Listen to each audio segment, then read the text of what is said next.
طبقہ انہی چیزوں کو انجام دیتا ہے اور یہ سمجھتا ہے کہ ہمارے علاوہ کوئی محرم اہل بیت نہیں ہے۔ نبی علیہ الصلوۃ والسلام نے ارشاد فرمایا لیس منا من نرج حدود وشق الجنوب ودعا بدعوى الجاہلیہ، کہ جو شخص اس مہینے کے اندر سوگ اور غم مناتا ہے، اپنے نقصان پر مانتا ہے، اپنے جسم کو پھاڑتا ہے، سینہ گوئی کرتا ہے، نبی علیہ الصلوۃ والسلام نے فرمایا کہ اس کا اور ہمارا کوئی واسطہ نہیں ہے۔ آپ جانتے ہیں کہ پیغمبر علیہ الصلوۃ والسلام کے اس وعید کے مصداق کون لوگ ہیں؟ وہ لوگ ہیں جو اہل بیت سے محبت کو اپنی جھوٹی جاگیر سمجھ رکھا ہے اور جو حقیقی حضرت حسین رضی اللہ تعالیٰ عنہ سے محبت کرنے والے ہیں، ان پر گستاخ اہل بیت کا الزام انہوں نے لگا رکھا ہے۔ ہم یہ سمجھتے ہیں کہ اہل بیت سے، صحابہ کرام سے اور جتنے بھی اس دین کے لیے شہید ہوئے ہیں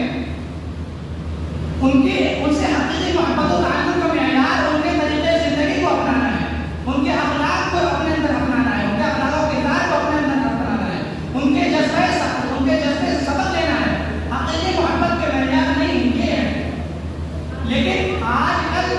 حقیقی محبت کا معیار لوگوں نے یہی سمجھ رکھا ہے کہ اس کے اندر سوگ منایا جائے، اس کے اندر ماتم کیا جائے، کسی کے شہادت کے مہینے کو، کسی کے شہادت کے دن کو سوگ اور غم کے طور پر شریعت میں منانے کی اجازت نہیں دی۔ اللہ کے پیغمبر جناب محمد رسول اللہ صلی اللہ علیہ وسلم نے ارشاد فرمایا کہ کسی بھی مسلمان کے دنیا سے جانے پر 3 دن سے زیادہ سوگ منانے کی اجازت نہیں ہے،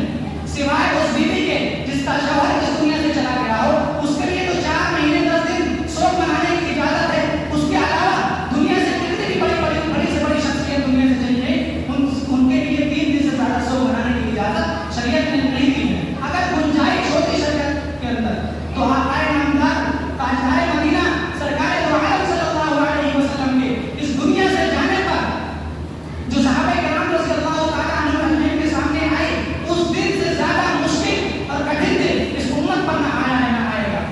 سب سے زیادہ مشکل اور کٹھن دن نبی علیہ الصلوۃ والسلام کے اس دنیا سے رخصت فرمانے کا دن ہے۔ صحابہ کرام رضوان اللہ تعالیٰ علیہم اجمعین فرماتے ہیں کہ جب نبی علیہ الصلوۃ والسلام کی وصال کی خبر ہمارے کانوں میں پڑی تو ایسا محسوس ہوا کہ دنیا کے اندر اندھیرا چھا گیا، سورج روشن ہے لیکن پھر بھی اندھیرا اندھیرا محسوس ہو رہا ہے۔ حضرت عمر فاروق رضی اللہ تعالیٰ عنہ جیسا جلیل القدر اولو العزم و ہمت صحابی، جب ان کے کانوں میں نبی علیہ الصلوۃ والسلام کی رحلت کی خبر پڑتی ہے تو وہ ہاتھ سے بے ہاتھ ہو جاتے ہیں، اپنے جذبے کو کھونے لگتے ہیں اور یہ اعلان کرتے ہیں کہ سن لو اے لوگوں، اگر کوئی شخص یہ کہے گا کہ محمد اس دنیا سے چلا گیا ہے تو اس کے سر کو اس کے رن سے جدا کر دوں گا۔ اللہ تبارک و تعالیٰ جزائے خیر دے پوری امت کی طرف سے سیدنا صدیق اکبر رضی اللہ تعالیٰ عنہ کو کہ انہوں نے اس مشکل اور کٹھن دن میں امت کی بات کو سنبھالی اور قرآن پاک کی روشنی میں صحابہ کرام کو تسلی دی۔ اللہ کے صحابہ فرماتے ہیں کہ وما محمد الا رسول قد خلت من قبلہ الرسل، یا آخر آیات، اس آیات کی روشنی میں حضرت ابوبکر صدیق رضی اللہ تعالیٰ عنہ نے قرآن پاک کی تفسیر فرمائی تو صحابہ فرماتے ہیں کہ ہمارے دل کو ایسا سکون اور اطمینان ہوا، ہمیں ایسا محسوس ہوا کہ اللہ تبارک و تعالیٰ نے اسی دن کے لیے آیت نازل فرمائی تھی۔ تو اس امت پر جو سب سے کٹھن اور مشکل دن آیا ہے وہ صحابہ وہ نبی علیہ الصلوۃ والسلام کے دنیا سے پردہ فرمانے کا دن بتایا ہے۔ صحابہ کرام نے کیسے مشکل وقت کو جھیلا ہے یہ صحابہ کرام ہی جانتے ہیں۔ روایت میں آتا ہے کہ حضرت عبداللہ ابن زید ابن عبد ربیع جب ان کے صحابزادے ان کے پاس ہے، اپنے باغ میں کام کر رہے تھے، ان کے صحابزادے آئے اور نبی علیہ الصلوۃ والسلام کی وفات کی خبر ان کو سنائی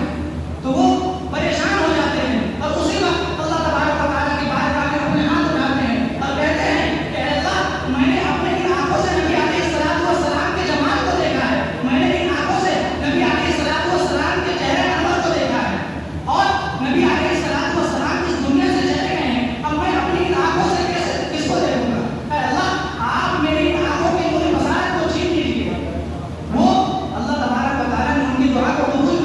بھی فرمائی اور ان کی آنکھوں سے پوری بصارت چلی گئی، بینائی سے محروم ہو گئے، لیکن کسی کے اندر خوش ہے کہ نبی علیہ الصلوۃ والسلام کا جمال میری آنکھوں میں محفوظ ہے، کسی کے اندر وہ خوش ہے۔ تو صحابہ کرام کے اوپر ایسے مشکل اور کٹھن دن آیا ہے۔ آج یہ جو حرکتیں